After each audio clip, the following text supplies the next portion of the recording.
today's session, we're going to talk about humility. We're in a series right now on Paul's letter to the Philippians. And in the letter to the Philippians, Paul prays for his early church that they would be overflowing with love. And we also see that when Christ is in a person's life, that we overflow with all kinds of wonderful qualities. Love, peace, joy. And today we're going to be reflecting on humility.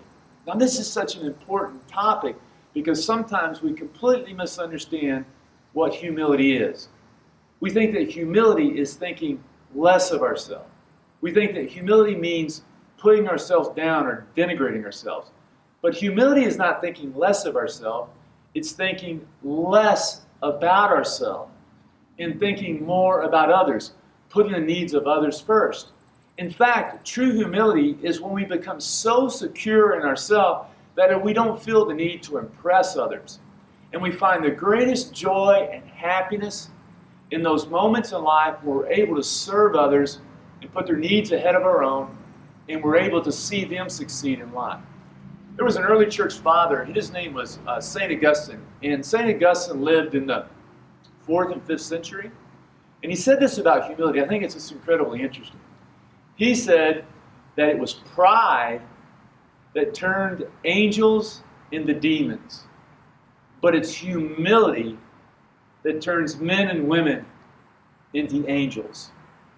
Because humility, he says, is the highest of all virtues. It's the foundation for all virtues.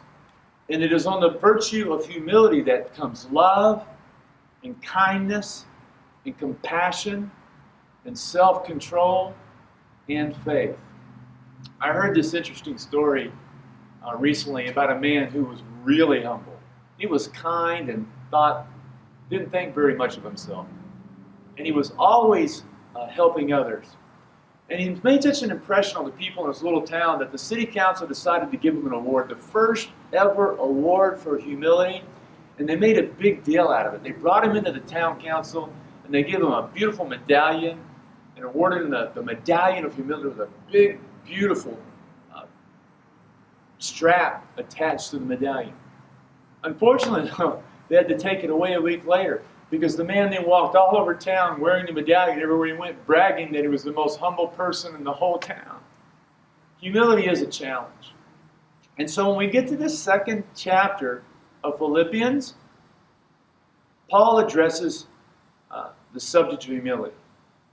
Paul says here, if you have any encouragement from being connected to Jesus, if Jesus has brought any comfort to you, and if you've learned anything from my example of being imprisoned and putting the needs of my guards ahead of my own, and putting your needs ahead of my own, then be like me, he says.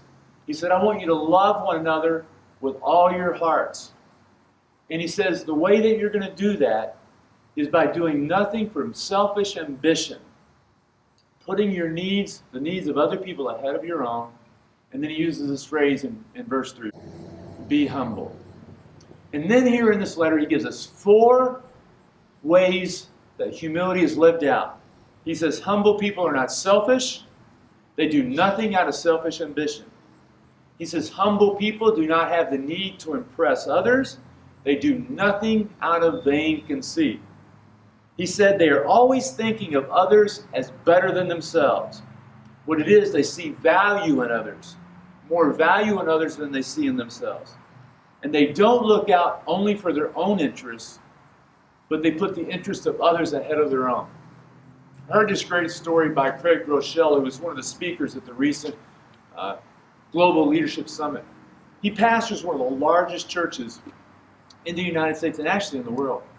In one moment when he was about to get up to speak and to preach, he was bowing down to pray, and someone handed him a little note and pressed it into his hand. And he thought it was going to be a note of encouragement. And so it kind of filled his heart. So he opened it up before he preached, and it was a scathing, critical note that was handed to him by someone who evidently came to the office on Friday, on his day off, and needed to meet with him and couldn't meet with him because it was his day off. And she talked about how selfish he was and how he wasn't there to meet her needs or his needs. and it just tore him apart. He said he was about to get up and preach, and he said he faced a couple choices. Do I get mad and angry? Do I internalize it and feel bad about myself and allow it to impact the message? Or he said, do I pray? And so he said in that moment he began to pray for the woman and began to wonder what was going on in her life that she might need help for, and what was troubling her and what was upsetting her. And he said in that moment he just felt a calm come over him, and he began to pray for her and to have real compassion and tenderness for her. And he said in that moment he just felt Christ come into his heart and call him to humility, to put her needs ahead of his own. That's what humility is. It's when we see it, it's so beautiful. When we see it, it is so kind. And it makes such a big difference in the world around us. And boy, our world needs it because it's so scarce right now in our world. I look around the world and it seems like people are not listening to one another. We're just constantly shouting at one another and talking at one another. And I think when that humility begins to flow out of us and into the world, we start to listen. We begin to value others. And instead of dividing and separating people, that humility is the very thing that attracts people to us as it overflows out of us, and they can hear our message. Jesus is the supreme example of humility. And that's what Paul's pointing out. The reason he's humble is because of Jesus. And Paul, one time, was a very pride-filled, hate-filled man, but then he met Jesus, and the love of Jesus turned him into his humble servant. And then Paul here in the 2nd chapter gives the most beautiful description. It's an ancient hymn of the church, an ancient hymn. He says that Jesus, even though he was in the form of God, did not count equality with God as something to be exploited. But instead, Jesus, the Son of God, humbled himself and became a human being and became a servant to the world and became a slave to all.